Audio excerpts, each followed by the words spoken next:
ನಮಸ್ತೆ ಎಲ್ರಿಗೂ, ಹೇಗಿದ್ದೀರಾ? ವೆಲ್ಕಮ್ ಟು ಮಾಹಿತಿ ಯೂಟ್ಯೂಬ್ ಚಾನಲ್. ಮಾಹಿತಿ ಯೂಟ್ಯೂಬ್ ಚಾನಲ್ನ ಮತ್ತೊಂದು ವಿಡಿಯೋಗೆ ಸ್ವಾಗತ. ನಾನಿವತ್ತು ನಿಮಗೆ ತಿಳಿಸೋಕೆ ಬಂದಿರೋ ವಿಷಯ ಏನಪ್ಪ ಅಂದರೆ, ವೃಷಭ ರಾಶಿಯವರಿಗೆ ಸೆಪ್ಟೆಂಬರ್ ತಿಂಗಳಿನಲ್ಲಿ ಗ್ರಹಗಳ ಗೋಚರ ಫಲ ಯಾವ ರೀತಿಯಲ್ಲಿ ಇರಲಿದೆ, ಈ ಸಮಯದಲ್ಲಿ ನೀವು ಯಾವ ರೀತಿಯ ಎಚ್ಚರಿಕೆಯನ್ನು ವಹಿಸಬೇಕು, ಹಾಗೆ ಯಾವ ರೀತಿಯ ಜ್ಯೋತಿಷ ಪರಿಹಾರವನ್ನು ಅನುಸರಿಸುವುದರಿಂದಾಗಿ ಜೀವನದಲ್ಲಿ ಉತ್ತಮ ರೀತಿಯ ಬದಲಾವಣೆಯನ್ನು ಕಾಣಬಹುದು ಎಂಬುದನ್ನು ಇವತ್ತಿನ ವಿಡಿಯೋದಲ್ಲಿ ತಿಳಿಸ್ಕೊಡ್ತೀನಿ. ಅದಕ್ಕೋಸ್ಕರ ಇಲ್ಲಿಂದ ಕೊನೆವರೆಗೂ ವಿಡಿಯೋನ ಸ್ಕಿಪ್ ಮಾಡಲೇ ನೋಡಿ. ಹಾಗೆ ಯಾರಿನ್ನೂ ಚಾನಲ್ಗೆ ಸಬ್ಸ್ಕ್ರೈಬ್ ಮಾಡಿಕೊಂಡಿಲ್ಲ, ಚಾನಲ್ಗೆ ಸಬ್ಸ್ಕ್ರೈಬ್ ಮಾಡಿಕೊಳ್ಳಿ. ವಿಡಿಯೋಗೊಂದು ಲೈಕ್ ಮಾಡೋದನ್ನ ಮರಿಬೇಡಿ. ಜೊತೆಗೆ ಇವತ್ತಿನ ವಿಡಿಯೋದಲ್ಲಿ ಮಹಾಲಕ್ಷ್ಮಿಯೇ ನಮಃ ಎಂಬ ಕಮೆಂಟ್ ಮಾಡಿ. ಇದರಿಂದಾಗಿ ಮಹಾಲಕ್ಷ್ಮಿಯ ಅನುಗ್ರಹವು ನಿಮಗೆ ಸಿಗಲಿದ್ದು, ಈ ಅನುಗ್ರಹದಿಂದಾಗಿ ನೀವು ನಿಮ್ಮ ಆರ್ಥಿಕ ಪರಿಸ್ಥಿತಿಯಲ್ಲಿ ಸುಧಾರಣೆಯನ್ನು ಕಾಣಬಹುದು. ಉತ್ತಮ ರೀತಿಯ ಆರ್ಥಿಕ ಬದಲಾವಣೆಯು ನಿಮ್ಮ ನೆಮ್ಮದಿಯನ್ನು ಹೆಚ್ಚಿಸಲಿದೆ. ಜೊತೆಗೆ ಈ ವಿಡಿಯೋ ಇಷ್ಟ ಆಗಿದ್ದಲ್ಲಿ ನಿಮ್ಮ ಕುಟುಂಬದವರಿಗೆ, ಸ್ನೇಹಿತರಿಗೆ ಮತ್ತು ವೃಷಭ ರಾಶಿಗೆ ಸೇರಿದ ಜನರಿಗೆ ಶೇರ್ ಮಾಡಿ ಮಾಹಿತಿನ ತಿಳಿಸ್ಕೊಳ್ಳಿ. ವೃಷಭ ರಾಶಿ ರಾಶಿಚಕ್ರದ ಎರಡನೇ ರಾಶಿ ಇದಾಗಿದೆ. 30ರಿಂದ 60 ಡಿಗ್ರಿಗಳನ್ನು ಒಳಗೊಂಡಿರುವ ವೃಷಭ ರಾಶಿಯು ಕೃತಿಕ ನಕ್ಷತ್ರ 2, 3, 4ನೇ ಪಾದ, ರೋಹಿಣಿ ನಕ್ಷತ್ರ 4ನೇ ಪಾದ ಮತ್ತು ಮೃಗಶಿರ ನಕ್ಷತ್ರ 1, 2ನೇ ಪಾದದಲ್ಲಿ ಜನಿಸಿರುವ ವ್ಯಕ್ತಿಯು ವೃಷಭ ರಾಶಿಯ ವ್ಯಾಪ್ತಿಗೆ ಬರಲಿದ್ದಾರೆ. ಇನ್ನು ಈ ರಾಶಿಯ ಅಧಿಪತಿ ಶುಕ್ರದೇವನಾಗಿದ್ದಾನೆ. ಈಗ ನಾವು ನೋಡೋಣ ಗ್ರಹಗಳ ಗೋಚಾರ ಫಲ ಯಾವ ರೀತಿಯಲ್ಲಿ ಇರಲಿದೆ, ಹಾಗೆ ಯಾವ ಸಮಯದಲ್ಲಿ ಯಾವ ಕ್ಷೇತ್ರದಲ್ಲಿ ಎಚ್ಚರಿಕೆಯನ್ನು ವಹಿಸಬೇಕು ಎಂಬುದನ್ನು. ಮೊದಲಿಗೆ ನಾವು ನೋಡುವುದಾದರೆ ಸೂರ್ಯಗ್ರಹ. ಸೂರ್ಯನು ನಿಮ್ಮ 4ನೇ ಮನೆಯ ಅಧಿಪತಿಯಾಗಿದ್ದಾನೆ. ಈ ಸೆಪ್ಟೆಂಬರ್ 17ರಂದು ಸೂರ್ಯನು ಕನ್ಯಾ ರಾಶಿಗೆ, ಅಂದರೆ ನಿಮ್ಮ 5ನೇ ಮನೆಗೆ ತನ್ನ ಪ್ರವೇಶವನ್ನು ಪಡೆಯಲಿದ್ದಾನೆ. ಇದರಿಂದಾಗಿ ಅನೇಕ ರೀತಿಯ ಬದಲಾವಣೆಯನ್ನು ನೀವು ನಿಮ್ಮ ಜೀವನದಲ್ಲಿ ನೋಡಬಹುದಾಗಿರಲಿದೆ. ಸೂರ್ಯದೇವನ ಈ ಸಂಚಾರವು ನಿಮ್ಮ ಆರ್ಥಿಕ ಪರಿಸ್ಥಿತಿಯಲ್ಲಿ ಸುಧಾರಣೆಯನ್ನು ತರುವುದರ ಜೊತೆಗೆ ನಿಮ್ಮ ಕೆಲಸದ ಕ್ಷೇತ್ರದಲ್ಲೂ ಕೂಡ ನೀವು ಅತ್ಯಂತ ಹೆಚ್ಚಿನ ಅನುಕೂಲಕರ ವಾತಾವರಣವನ್ನು ನೋಡಬಹುದು. ಸೂರ್ಯನ ಈ ಸಂಚಾರದಿಂದಾಗಿ ನಿಮ್ಮ ಧೈರ್ಯ ಹೆಚ್ಚಾಗಲಿದೆ. ಹಾಗೆ ಈ ಸಮಯದಲ್ಲಿ ನೀವು ಅನೇಕ ರೀತಿಯ ಅದೃಷ್ಟವನ್ನು ಅಥವಾ ಅಧಿಕಾರಗಳನ್ನು ಪಡೆದುಕೊಳ್ಳಲಿದ್ದೀರಿ. ಆರೋಗ್ಯದಲ್ಲೂ ಕೂಡ ಚೇತರಿಕೆಯನ್ನು ನೀವು ಈ ಸಮಯದಲ್ಲಿ ನೋಡಬಹುದು. ಸೂರ್ಯನ ಈ ಸಂಚಾರದಿಂದಾಗಿ ನಿಮ್ಮ ಸಂವಹನ ಶಕ್ತಿ ಹೆಚ್ಚಾಗುವುದರಿಂದಾಗಿ ನೀವು ನಿಮ್ಮ ಮಾತಿನಿಂದ ಎಲ್ಲರನ್ನೂ ಆಕರ್ಷಿಸಲಿದ್ದೀರಿ. ಇದರಿಂದಾಗಿ ನಿಮ್ಮ ಅನೇಕ ಕೆಲಸಗಳಲ್ಲಿ ನೀವು ಅವರ ಸಹಾಯವನ್ನು ಪಡೆಯಬಹುದು. ಹಾಗೆ ಎಲ್ಲರೂ ನಿಮ್ಮ ಮಾತಿಗೆ ಆಕರ್ಷಣೆಯನ್ನು ಹೊಂದುವುದರಿಂದಾಗಿ ನಿಮಗೆ ಹೆಚ್ಚಿನ ಗೌರವ, ಮನ್ನಣೆಯು ಸಿಗಲಿದೆ. ಹಾಗೆ ಅಧಿಕಾರಿಗಳ ಸಂಪೂರ್ಣ ಬೆಂಬಲವು ನಿಮಗೆ ಸಿಗಲಿದ್ದು, ನೀವು ನಿಮ್ಮ ಜೀವನದಲ್ಲಿ ಅನೇಕ ರೀತಿಯ ಬದಲಾವಣೆಯನ್ನು ಈ ಸಮಯದಲ್ಲಿ ನೋಡಬಹುದಾಗಿರಲಿದೆ. ಇದು ಸೆಪ್ಟೆಂಬರ್ ತಿಂಗಳಿನಲ್ಲಿ ಸೂರ್ಯನು ತನ್ನ ರಾಶಿಯನ್ನು ಬದಲಾಯಿಸಿದ ನಂತರ ನೋಡುವ ಅತ್ಯಂತ ಹೆಚ್ಚಿನ ಅನುಕೂಲಕರ ವಾತಾವರಣವಾಗಿರಲಿದೆ. ಇನ್ನು ಮುಂದಿನದ್ದಾಗಿ ಬುಧನ ಸಂಚಾರ ಯಾವ ರೀತಿಯಲ್ಲಿ ಇರಲಿದೆ ಎಂದು ನೋಡೋಣ. ಬುಧನು ನಿಮ್ಮ 2ನೇ ಮತ್ತು 5ನೇ ಮನೆಯ ಅಧಿಪತಿಯಾಗಿದ್ದಾನೆ. ಈ ಸಮಯದಲ್ಲಿ ಅಂದರೆ ಸೆಪ್ಟೆಂಬರ್ ತಿಂಗಳ 15ರಂದು ಬುಧನು ಕನ್ಯಾ ರಾಶಿಗೆ ತನ್ನ ಸಂಚಾರವನ್ನು ಮಾಡಲಿದ್ದಾನೆ. ಇದರಿಂದಾಗಿ ನೀವು ನಿಮ್ಮ ಮಾತಿನಲ್ಲಿ ಅನೇಕ ರೀತಿಯ ಬದಲಾವಣೆಯನ್ನು ಕಾಣಲಿದ್ದೀರಿ. ಬುಧನ ಈ ಸಂಚಾರವು ನಿಮ್ಮ ವೃತ್ತಿ, ವ್ಯವಹಾರ, ಆರ್ಥಿಕ ಪರಿಸ್ಥಿತಿ, ಕುಟುಂಬದ ಮೇಲೆ ಪರಿಣಾಮವನ್ನು ಬೀರಲಿದ್ದು, ಇನ್ನು ವಿದ್ಯಾರ್ಥಿಗಳ ಜೀವನದಲ್ಲಿ ಬುಧನ ಈ ಸಂಚಾರದಿಂದಾಗಿ ನೀವು ಅತ್ಯಂತ ಹೆಚ್ಚಿನ ಅನುಕೂಲಕರ ಫಲಿತಾಂಶವನ್ನು ಕಾಣಬಹುದಾಗಿರಲಿದೆ. ಬುಧನ ಈ ಸಂಚಾರದ ಸಮಯದಲ್ಲಿ ನೀವು ಸ್ವಲ್ಪ ಕಷ್ಟಪಟ್ಟು ಓದಿದರೆ ಸಾಕು, ಉತ್ತಮ ರೀತಿಯ ಫಲಿತಾಂಶವನ್ನು, ಅಂಕಗಳ ಗಳಿಕೆಯನ್ನು ಮಾಡಬಹುದಾಗಿರಲಿದೆ. ಆರ್ಥಿಕ ವ್ಯವಹಾರದಲ್ಲಿ ಖರ್ಚುಗಳ ಮೇಲೆ ಹಿಡಿತವನ್ನು ಸಾಧಿಸಬೇಕಾಗಿರಲಿದೆ. ಇಲ್ಲವಾದರೆ ಒಂದಿಷ್ಟು ಆರ್ಥಿಕ ಸಮಸ್ಯೆಗಳಿಗೆ ಬುಧನು ನಿಮ್ಮನ್ನು ದೂಡಬಹುದು. ಬಹಳ ಎಚ್ಚರಿಕೆ ಇರಲಿ. ಈ ಸಮಯದಲ್ಲಿ ಯಾವುದೇ ರೀತಿಯ ಆರ್ಥಿಕ ಖರ್ಚುಗಳನ್ನು ಅಥವಾ ಹೊಸ ಹೂಡಿಕೆಗಳನ್ನು ಮಾಡುವುದಕ್ಕಿಂತ ಮುಂಚೆ ಬಹಳ ಎಚ್ಚರಿಕೆಯಿಂದ ಮುಂದುವರಿಯಿರಿ. ಇನ್ನು ಮುಂದಿನದ್ದಾಗಿ ಶುಕ್ರನ ಸಂಚಾರ ಯಾವ ರೀತಿಯಲ್ಲಿ ಇರಲಿದೆ ಎಂದು ನೋಡೋಣ. ಶುಕ್ರದೇವನು ನಿಮ್ಮ 1ನೇ ಮತ್ತು 6ನೇ ಮನೆಯ ಅಧಿಪತಿಯಾಗಿದ್ದಾನೆ. ಶುಕ್ರನು ನಿಮ್ಮ ರಾಶಿಯಾಧಿಪತಿಯಾಗಿದ್ದು, ಈ ಸಮಯದಲ್ಲಿ ಅಂದರೆ ಸೆಪ್ಟೆಂಬರ್ 15ರಂದು ನಿಮ್ಮ 4ನೇ ಮನೆಗೆ ಅಂದರೆ ಸಿಂಹ ರಾಶಿಗೆ ತನ್ನ ಪ್ರವೇಶವನ್ನು ಪಡೆಯಲಿದ್ದಾನೆ. ಶುಕ್ರದೇವನು ಐಷಾರಾಮಿ ವಸ್ತುಗಳ ಖರೀದಿಯಲ್ಲಿ ಹೆಚ್ಚಿನ ಅನುಕೂಲಕರ ವಾತಾವರಣವನ್ನು ಸೃಷ್ಟಿಸಲಿದ್ದು, ನೀವು ಕಂಡ ಕನಸನ್ನು ಈಡೇರಿಸುವ ಸಾಧ್ಯತೆ ಇದೆ. ಆದರೆ ಈ ಸಮಯದಲ್ಲಿ ಆರ್ಥಿಕ ವ್ಯವಹಾರಗಳಲ್ಲಿ ಎಚ್ಚರಿಕೆಯನ್ನು ವಹಿಸಬೇಕಾಗಿರಲಿದೆ. ಹಾಗೆ ಕುಟುಂಬ ಜೀವನದಲ್ಲೂ ಕೂಡ ಶುಕ್ರನ ಪ್ರಭಾವವಿದ್ದು, ನೀವು ಈ ಸಮಯದಲ್ಲಿ ನಿಮ್ಮ ಸಂಗಾತಿಯ ಅಥವಾ ಕುಟುಂಬ ಸದಸ್ಯರ ಸಂಪೂರ್ಣ ಬೆಂಬಲವನ್ನು ಪಡೆಯಲಿದ್ದೀರಿ. ಇನ್ನು ಮದುವೆಗಾಗಿ ಕಾಯುತ್ತಿರುವ ಅವಿವಾಹಿತರಿಗೆ ವಿವಾಹದ ಯೋಗ ಕೂಡಿ ಬರಲಿದೆ. ಶುಕ್ರನ ಅನುಗ್ರಹ ಆರ್ಥಿಕ ಪರಿಸ್ಥಿತಿಯಲ್ಲಿ ಇರುವುದರಿಂದಾಗಿ ನೀವು ಈ ಸಮಯದಲ್ಲಿ ಗೃಹೋಪಯೋಗಿ ವಸ್ತುಗಳ ಖರೀದಿಗೆ, ಮನರಂಜನೆಗೆ ಹೆಚ್ಚಿನ ಖರ್ಚನ್ನು ಮಾಡಲಿದ್ದೀರಿ. ಬಹಳ ಎಚ್ಚರಿಕೆಯಲ್ಲಿ ಖರ್ಚಿನ ಮೇಲೆ ಹಿಡಿತವನ್ನು ಸಾಧಿಸುವುದು ಬಹು ಮುಖ್ಯವಾಗಿರಲಿದೆ. ಇನ್ನು ಮುಂದಿನದ್ದಾಗಿ ಮಂಗಳನ ಸಂಚಾರ ಯಾವ ರೀತಿಯಲ್ಲಿ ಇರಲಿದೆ ಎಂದು ನೋಡೋಣ. ಮಂಗಳ ನಿಮ್ಮ 7ನೇ ಮತ್ತು 12ನೇ ಮನೆಯ ಅಧಿಪತಿಯಾಗಿದ್ದಾನೆ. ಈ ಸಮಯದಲ್ಲಿ ಅಂದರೆ ಸೆಪ್ಟೆಂಬರ್ 13ರಂದು ನಿಮ್ಮ 6ನೇ ಮನೆಗೆ ಅಂದರೆ ತುಲಾ ರಾಶಿಗೆ ತನ್ನ ಸಂಚಾರವನ್ನು ಮಾಡಲಿದ್ದಾನೆ. ಮಂಗಳನ ಈ ಸಂಚಾರದಿಂದಾಗಿ ನಿಮ್ಮಲ್ಲಿ ಧೈರ್ಯ ಹೆಚ್ಚಾಗಲಿದೆ. ಹಾಗೆ ಎಲ್ಲ ಕೆಲಸದಲ್ಲೂ ನೀವು ಮುಂದಾಳತ್ವವನ್ನು ವಹಿಸಲಿದ್ದೀರಿ. ಇದರಿಂದಾಗಿ ನೀವು ಯಾವುದೇ ರೀತಿಯ ಸರಿ ನಿರ್ಧಾರಗಳನ್ನು ತೆಗೆದುಕೊಂಡರೂ ಉತ್ತಮ ರೀತಿಯ ಯಶಸ್ಸನ್ನು, ಪ್ರಗತಿಯನ್ನು ಕಾಣಲಿದ್ದೀರಿ. ತಪ್ಪು ನಿರ್ಧಾರಗಳನ್ನು ತೆಗೆದುಕೊಂಡರೆ ನೀವು ಈ ಸಮಯದಲ್ಲಿ ಒಂದಿಷ್ಟು ತೊಂದರೆಗಳನ್ನು ಅಥವಾ ಅವಮಾನಗಳನ್ನು ಅನುಭವಿಸಬೇಕಾಗಿ ಬರಲಿದೆ. ಹಾಗಾಗಿ ಬಹಳ ಎಚ್ಚರಿಕೆಯಿಂದ ನೀವು ನಿಮ್ಮ ನಿರ್ಧಾರಗಳ ಮೇಲೆ ಹೆಚ್ಚಿನ ಗಮನವನ್ನು ನೀಡುವುದು ಬಹು ಮುಖ್ಯವಾಗಿರಲಿದೆ. ಇನ್ನು ಈ ಸಮಯದಲ್ಲಿ ಕೌಟುಂಬಿಕ ಜೀವನದ ಮೇಲೆ ಮಂಗಳನ ಪ್ರಭಾವವಿದ್ದು ನೀವು ಈ ಸಮಯದಲ್ಲಿ ನಿಮ್ಮ ಮಾತಿನ ಮೇಲೆ ಹಿಡಿತವನ್ನು ಸಾಧಿಸುವುದು ಬಹು ಮುಖ್ಯವಾಗಿರಲಿದೆ. ಆರೋಗ್ಯದಲ್ಲೂ ಕೂಡ ಮಂಗಳನ ಪ್ರಭಾವವಿರಲಿ, ಎಚ್ಚರಿಕೆ ಇರಲಿ. ಯಾವುದೇ ವಿಷಯದಲ್ಲೂ ಕೂಡ ವಾಹನ ಚಲಿಸುವಾಗ ಕೂಡ ನೀವು ಎಚ್ಚರಿಕೆಯನ್ನು ವಹಿಸಬೇಕಾಗಿರಲಿದೆ. ಇನ್ನು ಮುಂದಿನದ್ದಾಗಿ ಗುರುವಿನ ಪ್ರಭಾವ ಯಾವ ರೀತಿಯಲ್ಲಿ ಇರಲಿದೆ ಎಂದು ನೋಡೋಣ. ಗುರುವು ನಿಮ್ಮ 8ನೇ ಮತ್ತು 11ನೇ ಮನೆಯ ಅಧಿಪತಿಯಾಗಿದ್ದಾನೆ.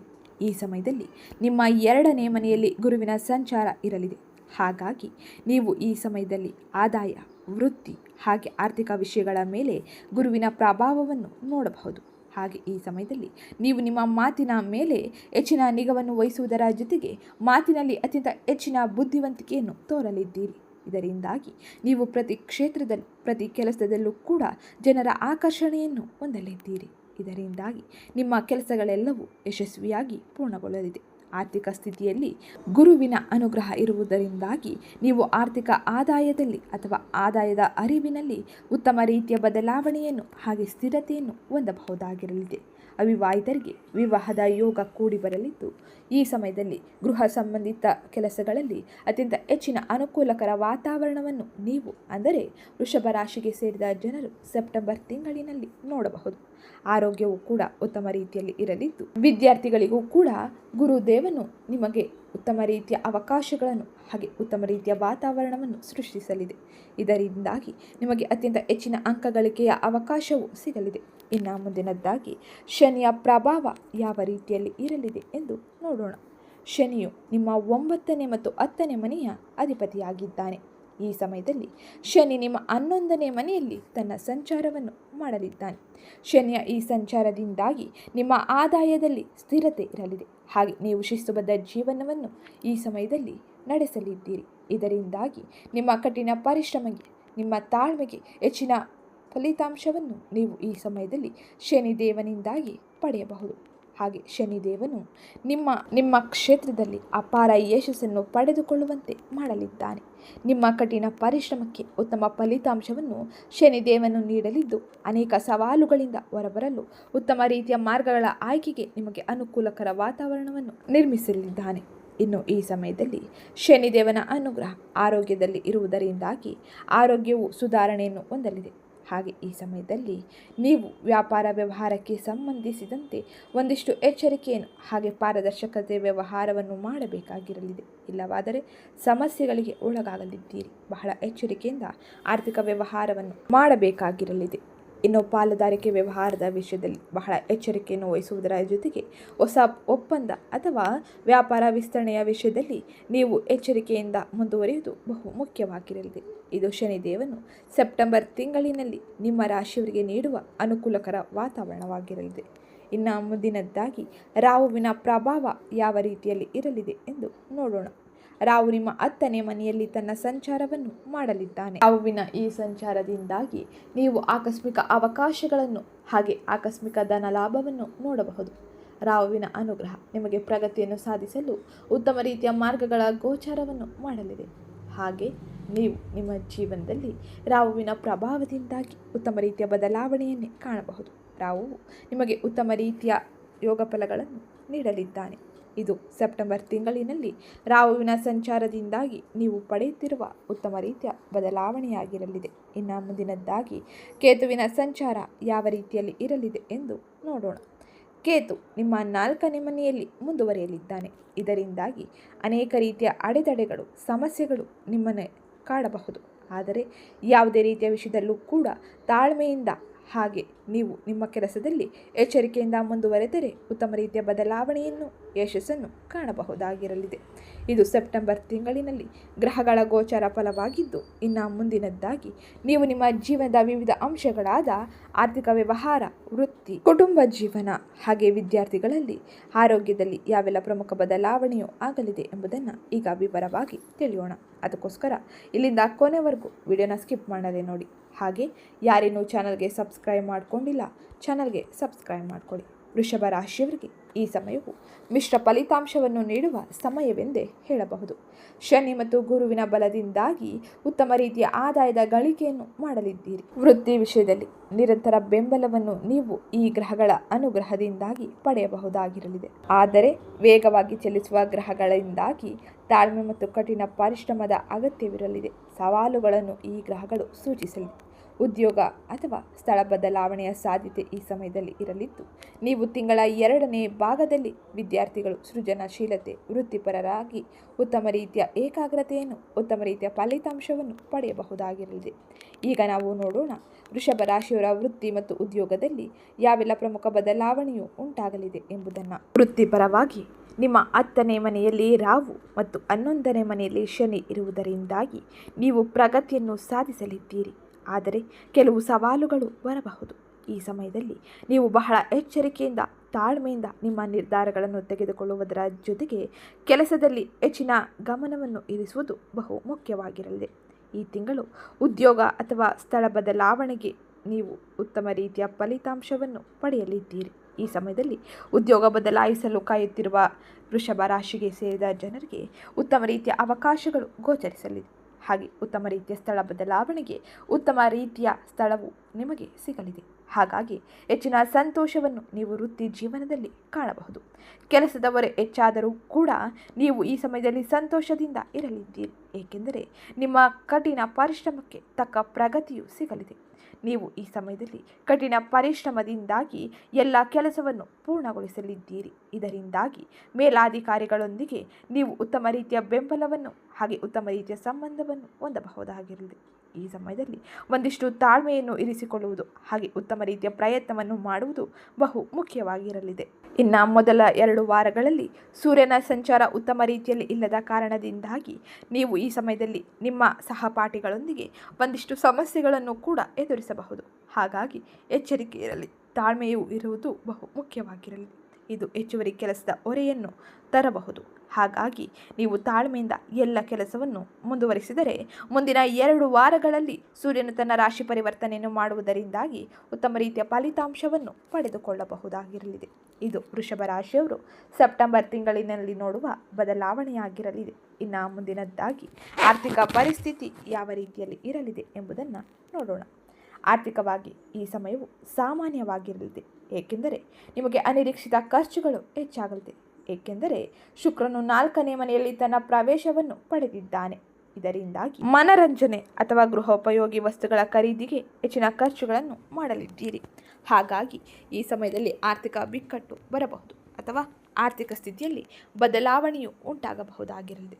ಹಾಗಾಗಿ ನೀವು ಈ ಸಮಯದಲ್ಲಿ ಆರ್ಥಿಕ ವಿಷಯದಲ್ಲಿ ಬಹಳ ಎಚ್ಚರಿಕೆಯನ್ನು ವಹಿಸುವುದರ ಜೊತೆಗೆ ನಿಮ್ಮ ಖರ್ಚುಗಳ ಮೇಲೆ ಹಿಡಿತವನ್ನು ಸಾಧಿಸುವುದು ಹಾಗೆ ಅಗತ್ಯ ಇರುವ ವಸ್ತುಗಳ ಮಾತ್ರ ಖರೀದಿ ಮಾಡುವುದು ಉತ್ತಮವಾಗಿರಲಿದೆ. ಇನ್ನು ನಿಮ್ಮ ತಂದೆಯ ಆರೋಗ್ಯಕ್ಕಾಗಿ ನೀವು ಹಣ ಖರ್ಚು ಮಾಡಬೇಕಾಗಿ ಬರಬಹುದು. ಆಸ್ತಿಗಳಿಗೆ ಹೂಡಿಕೆ ಮಾಡಲು ಹಣ ಖರ್ಚು ಮಾಡಲಿದ್ದೀರಿ. ಆಸ್ತಿಗಳ ಹೂಡಿಕೆ ಮಾಡುವುದಕ್ಕಿಂತ ಮುಂಚೆ ಸರಿಯಾದ ರೀತಿಯಲ್ಲಿ ಯೋಜನೆಗಳನ್ನು ರೂಪಿಸಿ ಹಾಗೆ ಈ ಸಮಯದಲ್ಲಿ ಎಲ್ಲ ರೀತಿಯ ಪತ್ರಗಳನ್ನು ಪರಿಶೀಲಿಸಿ ನಂತರವೇ ಹೂಡಿಕೆಯನ್ನು ಮಾಡುವುದರಿಂದಾಗಿ ಉತ್ತಮ ರೀತಿಯ ಆರ್ಥಿಕ ಪರಿಸ್ಥಿತಿಯನ್ನು ಮುಂದಿನ ದಿನಗಳಲ್ಲಿ ನೋಡಬಹುದು. ಇನ್ನು 2ನೇ ಮನೆಯಲ್ಲಿ ಗುರುವಿನ ಸಂಚಾರವು ನಿಮಗೆ ಆದಾಯದಲ್ಲಿ ಯಾವುದೇ ರೀತಿಯ ಕೊರತೆಯನ್ನು ಉಂಟು ಮಾಡುವುದಿಲ್ಲ. ಆದಾಯದ ಅರಿವಿನಲ್ಲಿ ಸ್ಥಿರತೆ ಇರಲಿದೆ. ಹಾಗಾಗಿ ಹೆಚ್ಚಿನ ನೆಮ್ಮದಿಯ ಜೀವನವನ್ನು ನೀವು ಆರ್ಥಿಕ ಪರಿಸ್ಥಿತಿಯಲ್ಲಿ ನೋಡಬಹುದಾಗಿರಲಿದೆ. ಸೆಪ್ಟೆಂಬರ್ನಲ್ಲಿ ಕುಟುಂಬ ಜೀವನ ಯಾವ ರೀತಿಯಲ್ಲಿ ಇರಲಿದೆ ಎಂಬುದನ್ನು ನೋಡೋಣ. ಕೌಟುಂಬಿಕವಾಗಿ ನಿಮಗೆ ಉತ್ತಮ ಸಮಯವು ಇದಾಗಿದ್ದು, ನೀವು ನಿಮ್ಮ ಕುಟುಂಬ ಸದಸ್ಯರೊಂದಿಗೆ ಒಂದು ಸಮಾರಂಭಕ್ಕೆ ಅಥವಾ ಶುಭ ಕಾರ್ಯಕ್ಕೆ ಹಾಜರಾಗುವ ಸಾಧ್ಯತೆ ಅಧಿಕವಾಗಿ ಕಂಡುಬರಲಿದೆ. ಸಂಬಂಧಿಕರೊಂದಿಗೆ ಪ್ರಯಾಣಿಸುವ ಸೂಚಕವಿದ್ದು, ಈ ಸಮಯದಲ್ಲಿ ಮದುವೆ ಅಥವಾ ಹೊಸ ಸಂಬಂಧಕ್ಕಾಗಿ ಕಾಯುತ್ತಿರುವವರು ತಿಂಗಳ ವಿಶೇಷವಾಗಿ ಶುಕ್ರನು ತನ್ನ 4ನೇ ಮನೆಗೆ ಹೋದ ನಂತರ ಸಕಾರಾತ್ಮಕ ಫಲಿತಾಂಶವನ್ನು ಪಡೆಯಬಹುದಾಗಿರಲಿದೆ. ಇದು ಸೆಪ್ಟೆಂಬರ್ ತಿಂಗಳಿನಲ್ಲಿ ನೀವು ನೋಡುವ ಉತ್ತಮ ರೀತಿಯ ಬದಲಾವಣೆಯಾಗಿರಲಿದೆ. ಇನ್ನು ಮುಂದಿನದ್ದಾಗಿ ಆರೋಗ್ಯ ಪರಿಸ್ಥಿತಿ ಯಾವ ರೀತಿಯಲ್ಲಿ ಇರಲಿದೆ ಎಂದು ನೋಡೋಣ. ಆರೋಗ್ಯದ ದೃಷ್ಟಿಯಿಂದ ಈ ತಿಂಗಳು ಸಾಮಾನ್ಯವಾಗಿ ಇರಲಿದೆ. ಆದರೆ ಕೆಲಸ ಸಂಬಂಧಿತ ಒತ್ತಡದಿಂದ ಆರೋಗ್ಯದ ಬಗ್ಗೆ ಹೆಚ್ಚಿನ ಗಮನವನ್ನು ನೀಡುವುದು ಬಹು ಮುಖ್ಯವಾಗಿರಲಿದೆ. ತಿಂಗಳ ಮೊದಲ ಭಾಗದಲ್ಲಿ ನಿಮ್ಮ 4ನೇ ಮನೆಯಲ್ಲಿ ಸೂರ್ಯನ ಸಂಚಾರ ಎದೆ ಮತ್ತು ಹೃದಯಕ್ಕೆ ಸಂಬಂಧಿಸಿದಂಥ ಅನೇಕ ರೀತಿಯ ಪರಿಣಾಮವನ್ನು ಬೀರಲಿದ್ದಾರೆ. ಆದ್ದರಿಂದ ಅನಗತ್ಯ ಚಿಂತೆಗಳನ್ನು ತಪ್ಪಿಸಿ ನಿಮ್ಮ ರಕ್ತ, ಹೊಟ್ಟೆ ಅಥವಾ ಎದೆಗೆ ಸಂಬಂಧಿಸಿದ ಕೆಲವು ಆರೋಗ್ಯ ಸಮಸ್ಯೆಗಳನ್ನು ದೂರವಿರಿಸಲು ಪ್ರಯತ್ನಿಸಿ. ಈ ಸಂದರ್ಭದಲ್ಲಿ ಸಮಸ್ಯೆಗಳನ್ನು ಸರಿಯಾದ ರೀತಿಯಲ್ಲಿ ನಿಭಾಯಿಸಲು ವಿಶ್ರಾಂತಿಯನ್ನು ತೆಗೆದುಕೊಂಡು ಸಮತೋಲಿತ ಆಹಾರವನ್ನು ನೀವು ಸೇವಿಸುವುದು ಬಹು ಮುಖ್ಯವಾಗಿರಲಿದೆ. ವಾಹನ ಚಲನೆ ಮಾಡುವಾಗ ಅಥವಾ ನಿರ್ವಹಿಸುವಾಗ ವಿಶೇಷ ಜಾಗರೂಕರಾಗಿ ಇರುವುದು ಬಹು ಮುಖ್ಯವಾಗಿರಲಿದೆ. ರಿಪೇರಿ ಅಥವಾ ಸಣ್ಣ ಘಟನೆಗಳು ಸೂಚಿಸಲಿದ್ದು, ಈ ಸಮಯದಲ್ಲಿ ನೀವು ಈ ಎಲ್ಲ ಕ್ಷೇತ್ರದಲ್ಲೂ ಕೂಡ ಬಹಳ ಎಚ್ಚರಿಕೆಯಿಂದ ಇರಬೇಕಾಗಿರಲಿದೆ. ಇನ್ನು ಮುಂದಿನದ್ದಾಗಿ ವ್ಯಾಪಾರಕ್ಕೆ ಸಂಬಂಧಿಸಿದಂತೆ ಯಾವೆಲ್ಲ ಪ್ರಮುಖ ಬದಲಾವಣೆಯು ಆಗಲಿದೆ ಎಂಬುದನ್ನು ತಿಳಿಯೋಣ. ವ್ಯಾಪಾರಸ್ಥರಿಗೆ ಈ ತಿಂಗಳು ಸ್ವಲ್ಪ ಮಟ್ಟಿಗೆ ಸಾಮಾನ್ಯವಾಗಿರಲಿದೆ. ನೀವು ಅಧಿಕ ಕೆಲಸದ ಹೊರೆಯನ್ನು ಅನುಭವಿಸುವ ಸಾಧ್ಯತೆ ಇದ್ದು, ಆದರೆ ಆರ್ಥಿಕ ಆದಾಯವು ನೀವು ನಿರೀಕ್ಷೆಗಿಂತ ಕಡಿಮೆಯನ್ನು ಪಡೆಯಲಿದ್ದೀರಿ. ಮಂಗಳವನ್ನು 12ನೇ ಮನೆಯಲ್ಲಿ ಇರುವುದರಿಂದಾಗಿ ವಿವಾದಗಳನ್ನು ತಪ್ಪಿಸಲು ಪಾಲುದಾರಿಕೆ ವಿಷಯದಲ್ಲಿ ಎಚ್ಚರಿಕೆಯನ್ನು ವಹಿಸುವುದು, ಪಾರದರ್ಶಕತೆಯನ್ನು ವಹಿಸುವುದು ಬಹು ಮುಖ್ಯವಾಗಿರಲಿದೆ. ಇದು ವ್ಯಾಪಾರ ವ್ಯವಹಾರದಲ್ಲಿ ನೀವು ನೋಡುವ ಬದಲಾವಣೆಯಾಗಿರಲಿದೆ. ಇನ್ನು ಮುಂದಿನದ್ದಾಗಿ ವಿದ್ಯಾರ್ಥಿಗಳ ಜೀವನದಲ್ಲಿ ಯಾವೆಲ್ಲ ಪ್ರಮುಖ ಬದಲಾವಣೆಯು ಉಂಟಾಗಲಿದೆ ಎಂಬುದನ್ನು ನೋಡೋಣ. ವಿದ್ಯಾರ್ಥಿಗಳಿಗೆ ಮಿಶ್ರ ಫಲಿತಾಂಶವನ್ನು ನೀಡುವ ಸಮಯ ಇದಾಗಿದ್ದು, ತಿಂಗಳ ಮಧ್ಯದಿಂದ ನಿಮ್ಮ 5ನೇ ಮನೆಯಲ್ಲಿ ಸೂರ್ಯ ಮತ್ತು ಬುಧ ಇರುವುದರಿಂದಾಗಿ ನೀವು ಏಕಾಗ್ರತೆಯಲ್ಲಿ ಹೆಚ್ಚಳವನ್ನು ಕಾಣಲಿದ್ದೀರಿ. ನಿರೀಕ್ಷೆಗೂ ಹೆಚ್ಚಿನ ಫಲಿತಾಂಶವನ್ನು ವಿದ್ಯಾರ್ಥಿಗಳು ಒಂದಿಷ್ಟು ಕಷ್ಟಪಟ್ಟು ಓದಿದರೆ ಸಾಕು ಪಡೆದುಕೊಳ್ಳಬಹುದಾಗಿರಲಿದೆ. ಸ್ಪರ್ಧಾತ್ಮಕ ಪರೀಕ್ಷೆಗಳನ್ನು ಬರೆಯುತ್ತಿರುವವರು ಯಶಸ್ಸನ್ನು ಸಾಧಿಸಲು ಉತ್ತಮ ರೀತಿಯ ಮಾರ್ಗಗಳ ಆಯ್ಕೆಯನ್ನು ಮಾಡಲಿದ್ದೀರಿ. ಇದು ಸೆಪ್ಟೆಂಬರ್ ತಿಂಗಳಿನಲ್ಲಿ ವೃಷಭ ರಾಶಿಯವರು ನೋಡುವ ಉತ್ತಮ ರೀತಿಯ ಬದಲಾವಣೆಯಾಗಿರಲಿದೆ. ಇದು ಇವತ್ತಿನ ವಿಡಿಯೋ ಆಗಿತ್ತು. ವಿಡಿಯೋ ಇಷ್ಟ ಆಗಿದ್ದಲ್ಲಿ ವಿಡಿಯೋಗೊಂದು ಲೈಕ್ ಮಾಡಿ, ಚಾನಲ್ಗೆ ಸಬ್ಸ್ಕ್ರೈಬ್ ಮಾಡಿಕೊಳ್ಳಿ. ಹಾಗೆ ಶುಕ್ರನ ಅನುಗ್ರಹಕ್ಕಾಗಿ ನೀವು ಈ ಸಮಯದಲ್ಲಿ ಲಕ್ಷ್ಮೀ ದೇವಿ ಆರಾಧನೆಯನ್ನು ಮಾಡುವುದು ಬಹು ಮುಖ್ಯವಾಗಿರಲಿದೆ. ಇದು ಇವತ್ತಿನ ವಿಡಿಯೋ ಆಗಿದ್ದು, ವಿಡಿಯೋ ಇಷ್ಟ ಆಗಿದ್ದಲ್ಲಿ ಈ ವಿಡಿಯೋನ ನಿಮ್ಮ ಕುಟುಂಬದವರಿಗೆ, ಸ್ನೇಹಿತರಿಗೆ ಮತ್ತು ವೃಷಭ ರಾಶಿಗೆ ಸೇರಿದ ವ್ಯಕ್ತಿಗಳಿಗೆ ಶೇರ್ ಮಾಡಿ ಮಾಹಿತಿನ ತಿಳಿಸ್ಕೊಡಿ. ಸಿಗ್ತೀನಿ ನೆಕ್ಸ್ಟ್ ವಿಡಿಯೋದಲ್ಲಿ. ಕಮೆಂಟ್ ಬಾಕ್ಸ್ನಲ್ಲಿ ಮಹಾಲಕ್ಷ್ಮಿಯೇ ನಮಃ ಎಂಬ ಕಮೆಂಟ್ ಮಾಡಿ. ಚಾನಲ್ಗೆ ಸಬ್ಸ್ಕ್ರೈಬ್ ಮಾಡ್ಕೊಳ್ಳಿ, ವಿಡಿಯೋಗೊಂದು ಲೈಕ್ ಮಾಡಿ.